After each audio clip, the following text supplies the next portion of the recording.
네, 형제님. 그럼 성경에서 예수님 이후에는 이단 문제가 어떻게 진행되었나요?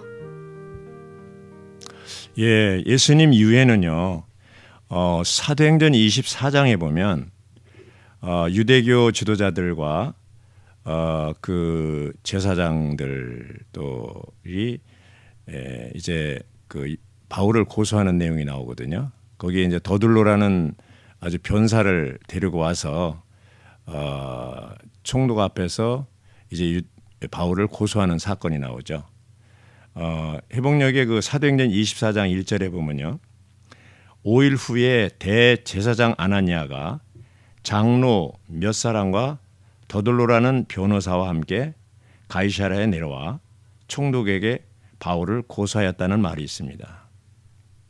그들은 고소할 때 24장 5절에서 우리가 보니 이 사람은 악성 전염병 같은 자여 온 천하에 흩어져 있는 유대인들 사이에서 폭동을 선동하는 자이며 나사렛 이단의 두목이라고 말하고 있습니다.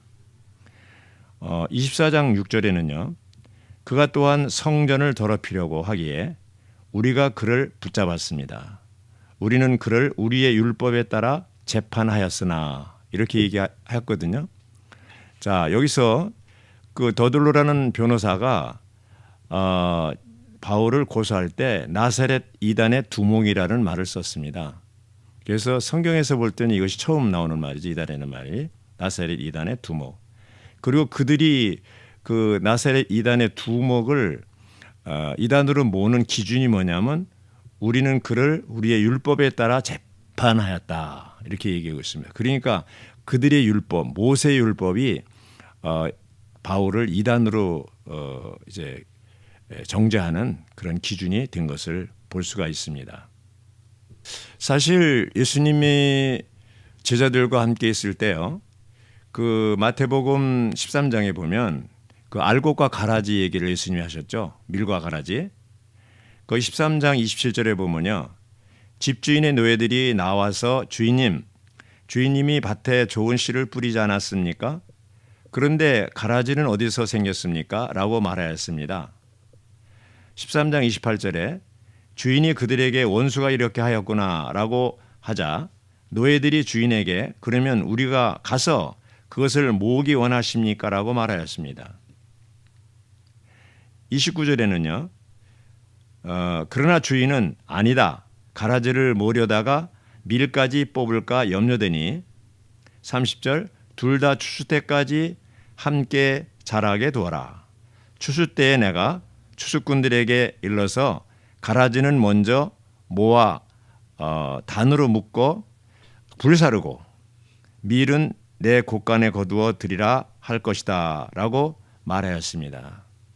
여기서 예수님과 제자들의 그 대화 속에서 우리가 무엇을 알 수 있냐면 이 알곡과 가라지, 밀과 가라지에 대해서 판단하고 결정하고 정죄할 수 있는 사람은 제자들이 아니라 오직 아버지 하나님만이 하신다는 것이죠.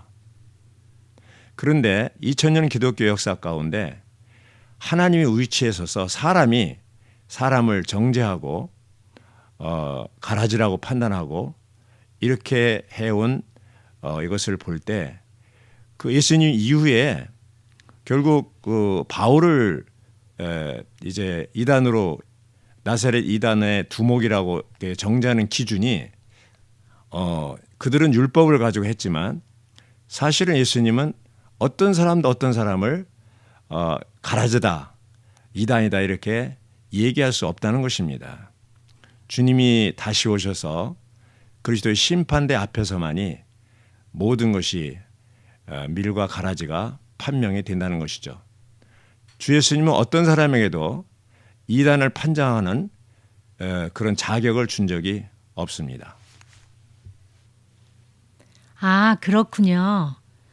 예수님은 누구에게도 가라지를 뽑을 자격을 주지 않았는데 왜 어떤 사람들은 자꾸 가라지를 뽑으려고 하죠?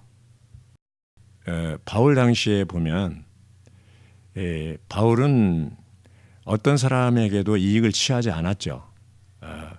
그러나 디모데후서 그 1장 15절에 보면요. 바울이 이렇게 디모데에게 편지를 했는데 그대도 아는 것처럼 아시아에 있는 모든 사람이 나를 버리고 떠났는데 그들 가운데 부겔로와 호모네게가 있습니다. 이렇게 얘기하고 있죠.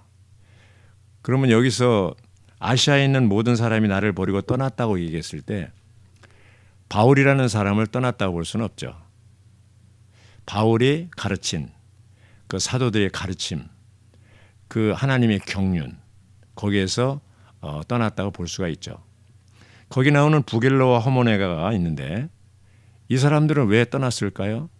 뭔가 이해관계가 있고 바울과 함께 있기보다는 다른 어떤 이유, 경제적인 이유라든가 그런 것이 바울의 가르침, 사도들의 가르침, 하나님의 경륜으로부터 빗나가게 했을 겁니다.